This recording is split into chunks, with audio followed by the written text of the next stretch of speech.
మనకిక్కడ get క్యార్‌కి, get సీహెచ్‌ఈకి గూడా ఒక చిన్న డిఫరెన్స్ ఉంటుంది. అదేంటో ఇప్పుడు చూద్దాం. చిన్న చిన్న చిన్న పాయింట్సే గానీ ఇంటర్వ్యూకి వెళ్ళినప్పుడు అవి చాలా డిఫరెంట్ అయిపోతా ఉంటాయి. ఒకసారి గెట్ సీహెచ్‌ఈ ఏం చేస్తుందో చూద్దాం. కొంచెం డీటెయిల్డ్‌గా చూద్దాము. దీన్ని మనం రన్ చేస్తే ఇప్పుడు నేను ఒక క్యారెక్టర్ కోసం వెయిట్ చేస్తుంది. నేను ఒక క్యారెక్టర్ ఎంటర్ చేయగానే ఇమ్మీడియట్‌గా నెక్స్ట్ లైన్ ఎగ్జిక్యూట్ చేసేసింది. ఇప్పుడు మీరు అబ్జర్వ్ చేస్తే గెట్ సిహెచ్ఈకి నెక్స్ట్ లైన్ ఏంటి, ప్రింట్ఎఫ్ పర్సంటైల్ సి కామా ఏ. సో రీడ్ చేయడం, ఇమీడియట్గా నెక్స్ట్ లైన్ ఎగ్జిక్యూట్ చేసేయడం, రెండు కూడా జరిగిపోయినాయి ఇక్కడ. అదే గెట్ క్యార్ అని కనుక తీసుకున్నాం అనుకోండి, ఇక్కడ ఏం జరుగుతుందో ఒకసారి చూడండి.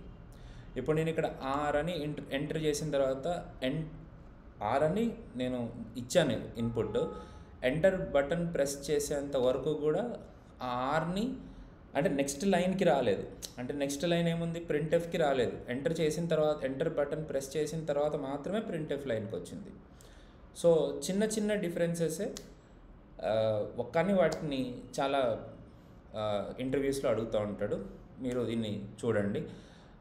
Please take the complete course and please like, share and subscribe. Thank you.